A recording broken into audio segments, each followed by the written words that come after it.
Hello guys, welcome back my new blog. नए blog में आपका स्वागत है। कैसे आप सब लोग? आशा करती हूँ आप सब लोग बहुत अच्छे होंगे। मैं भी बहुत अच्छी हूँ। और अभी बहुत अच्छे क्या कहूँगी, थोड़ी सी तबीयत मेरी डाउन चल रही है। मेरे है ना हाथों में अर्थिंग टैप करते हैं, वाइब्रेशन बोलते हैं कि सनसनाहट थोड़ा सा जो भी कुछ है। मुझे तो क्लियर बताना भी नहीं आता क्योंकि नई नई प्रॉब्लम होती है ना, तो समझ ही नहीं आता किसका क्या नाम रख दिया गया। बट तो मुझे ऐसा ना सनसनी टाइप का, मतलब जैसे वाइब्रेशन टाइप का रहता है, वाइब्रेशन का। तो पहली बात तो कुछ दिन से हो रही थी, 3 से 4 दिन से हो रही मैं समझ ही नहीं पा रही। मैं पापा को ही बता रही कि पापा ऐसा क्यों हो रहा है, क्यों हो रहा है। कभी कभी ऐसा होता है ना, हाथ से हो जाता है तो ऐसा झंझना टाइप का आ जाता है। पर यहाँ पर कुछ अलग ही प्रॉब्लम क्रिएट हुई है मेरी बॉडी के साथ। मेरे शरीर को तकलीफ तो मतलब हैंड में है, पर मैं ध्यान नहीं देती, तभी मेरा ध्यान चला जाता है। तो यहाँ पे जो हमारे डॉक्टर को मैंने दिखाया था, सुबह मॉर्निंग में बात हुई थी। पापा के एक फ्रेंड थे, एमआर हैं वो, उनसे मेरी कॉन्फ्रेंस कॉल हुई थी। तो उन्होंने बताया कि पहले डॉक्टर को दिखा लो, अगर और जो पहले खून चेक वगैरह, ब्लड चेक और अपना बीपी चेक करवा लेना, फिर मुझे बताना। तो मैंने वही किया, मैंने बीपी भी चेक करवाया। तो बीपी कुछ ऐसे 90 कुछ था। तो डॉक्टर ने कुछ मुझे क्लियर ठीक से नहीं बताया, तो मैं उससे सेकंड बार फिर से चेक करवाऊंगी। तो यहाँ पे जो मुझे योगा के स्टेप बताए थे, तो मैंने वही योगा के स्टेप किए हैं। करना तो चाह रही हूँ, बट मुझे बहुत ज़्यादा पेन हो रहा है क्योंकि मैंने इतनी बड़ी होगी आज तक तो योगा वगैरह ऐसा कुछ किया नहीं। अभी करना पड़ रहा है क्योंकि मुझे बॉडी के लिए बहुत ज़रूरी है। क्योंकि क्या डॉक्टर बता रहे थे कि 50% तो मैं इसी से सही हो जाऊँगी। तो कुछ स्टेप है, 5 से 6 स्टेप जो मुझे बताए गए थे, मैं वही कर रही। कुछ डॉक्टर ने बताए थे, कुछ मेरा एक फ्रेंड है उसने मुझे बताए थे कि ऐसे करना तो तुम्हें ज़्यादा रिलैक्स मिलेगा। अभी क्योंकि ऐसा नहीं है कि झंझनाट हाथों में अर्थिंग टाइप का डे, मतलब एक ही घंटे में तो आते ही रहता है। मतलब कभी जहाँ ऐसे कभी वैसे आते ही रहते, पता चल जाता है कि हाँ ऐसा कुछ हो रहा है। तो यहाँ पे जो स्टेप बताए थे उससे मुझे पेन तो हो ही रहा था, मैं रुक रुक के कर रही थी, बट ऐसे नहीं किया जाता जैसे मैं कर रही थी। पर मेरा पहला दिन था तो मुझे प्रॉब्लम हो रही थी। हाँ, ये भी पता था कि अगले दिन करूँगी तो थोड़ा कम दर्द होगा, अभी तो है इतना दर्द। तो मैं रुक रुक के कर रही थी मुझे स्टेप एक तो थे, मतलब जो मैं इजीली कर पा रही थी। ये मुझे थोड़ा ठीक लगता है, मैं जल्दी से कर ली। पर इसमें भी मेरे दर्द हो रहा था क्योंकि इस बैक पे दर्द जा रहा था, शोल्डर पे भी जा रहा था।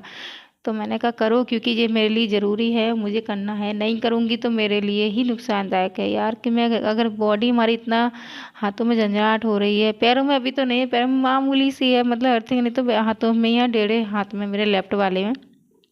तो यहाँ पे फ्री होती हूँ तो देखती हूँ फिर खाने में भी क्या बनाना है। क्योंकि मेरे जल्दी ईशू को स्कूल भेज दिया था मैंने, क्योंकि उसके एग्ज़ाम चालू हो गए। तो मुझे अपना करके ज़्यादा टाइम नहीं दे पा रही मैं अपने योगा में, कम से कम 10 से 20 मिनट ही मैं वो दे पा रही हूँ जल्दी जल्दी, क्योंकि पेन भी हो रहा था और मेरा पहला दिन भी था इस चक्कर में। बट देखते हैं नेक्स्ट अच्छा ही होगा चलिए बनाते हैं पालक की सब्जी, क्योंकि मम्मी बोली पालक बना लो। तो मैंने कहा बथुआ मम्मी रखा है, बोली बथुआ तो बनाना नहीं, बथुआ तो देखते हैं शाम के कुछ बनाते हैं। तो मैंने अभी पालक साफ कर रही हूँ, क्योंकि पालक ये मैंने पहले भी कहा था, हरी सब्जी कोई भी हो आप बिना चेक करें ना ही फ्रिज में रखें ना ही बास्केट वगैरह में, क्योंकि कभी कभी ऐसा होता है छोटे मोटे कीड़े या सांप वगैरह, ये सब स्नैक के बच्चे वगैरह आ जाते हैं।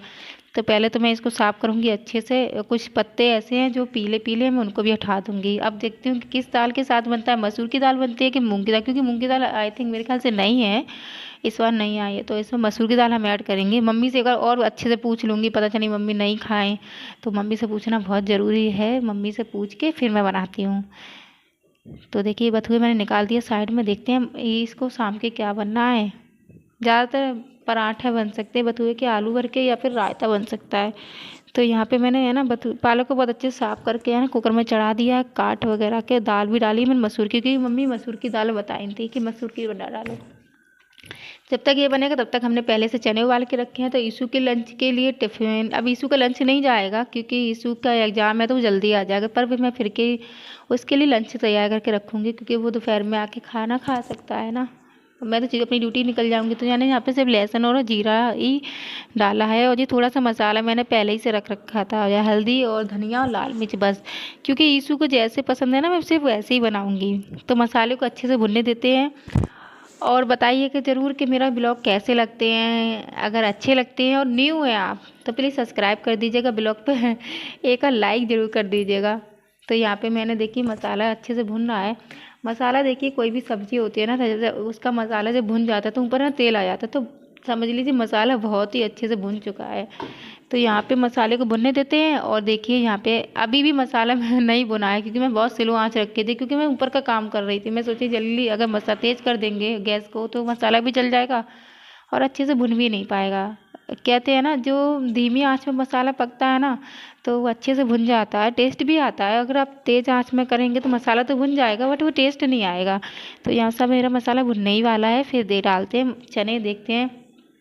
ईसू के पहले तो मैं ईसू जब हमारे चने खाते थे, देखिए मसाला कितने अच्छे तरीके से भुन गया है ना। तो ईसू जब हमारे पहले चने खाते थे तो हमें पूड़ी बनाती थी, पूड़ी पराठे। तो अभी बीच में ईसू ने हमारे एक वीडियो देख ली, पूड़ी पराठे नुकसान देते हैं, तो उन्हें समझ आ गया, तो पूड़ी पराठे बिल्कुल भी नहीं खाते हैं। बाई चांस मैं ज़बरदस्ती खिला दूँ तो खिला दूँ, नहीं तो नहीं खाते हैं। तो उनके लिए चने के साथ मुझे रोटी बना के रखनी है। देखिए चने है ना, सिर्फ 2 हरी मिर्च डाली थी, वो भी मैं उसकी जब वो खाएगा तो मैं निकाल देती हूँ, पहले ही से अलग उसकी कटोरी में रखूँगी ना। तो यहाँ पे चने को भुनने देते हैं। देखो लाइट जला के है ना, कितना अच्छा कलर आ रहा है चने का, अच्छा लग रहा है ना।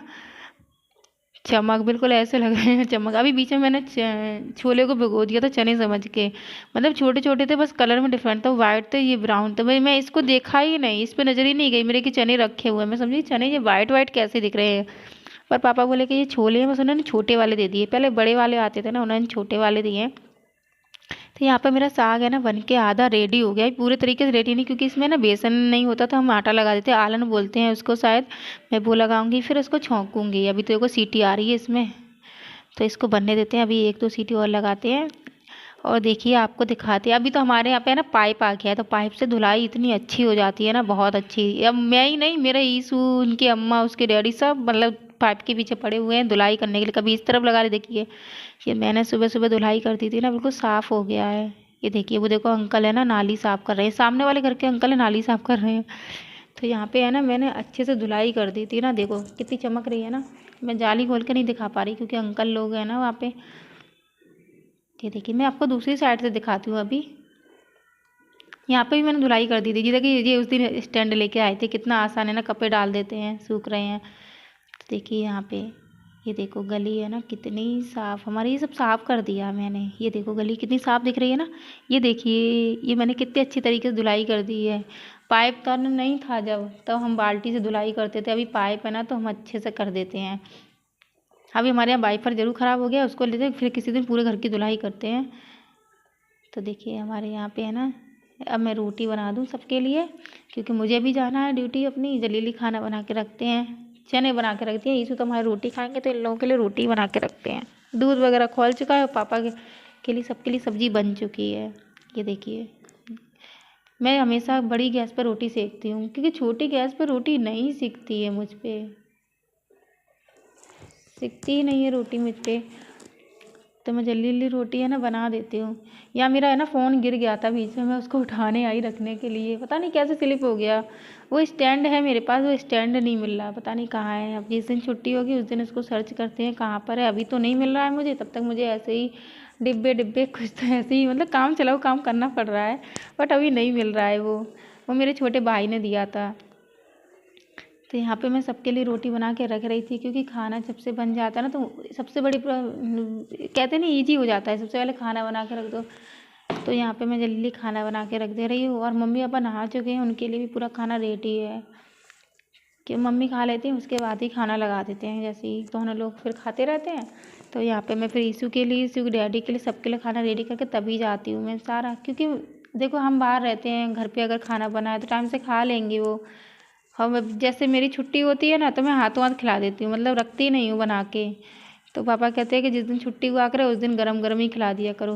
वैसे तो मैं गरम ही खाना ताज़ी बना के आती हूँ, बट अब वो आधा 1 घंटे बाद अगर खाएंगे तो रोटी वैसे भी ठंडी हो जाएगी। टेस्ट तो मतलब हो ही जाता है कम, बट वो मज़ा नहीं आता जो गरम गरम रोटी पे आता है। तो देखिए यहाँ पे एक गाड़ी खड़ी है दुल्हन की, अभी मतलब हमारे घर के पीछे ना शादी थी। तो देखिए गाड़ी तैयार है, विदाई नहीं हुई है अभी। तो ऑफिस में आ गए थे, तो ऑफिस में हमारे सर ने है ना रसमलाई खिलाई थी, क्योंकि कुछ दुआ वगैरह होती है ना वो पढ़ते हैं। तो बताइएगा ज़रूर ये ब्लॉग मेरा कैसा लगा है। अगर चैनल पे आप न्यू हैं तो प्लीज़ सब्सक्राइब कर दीजिएगा, लाइक करिएगा, कमेंट करिएगा और शेयर करिएगा। मिलते हैं नेक्स्ट ब्लॉग में। और एक बार बता दूँ, जय माता दी, जय माता दी, राधे राधे, थैंक यू।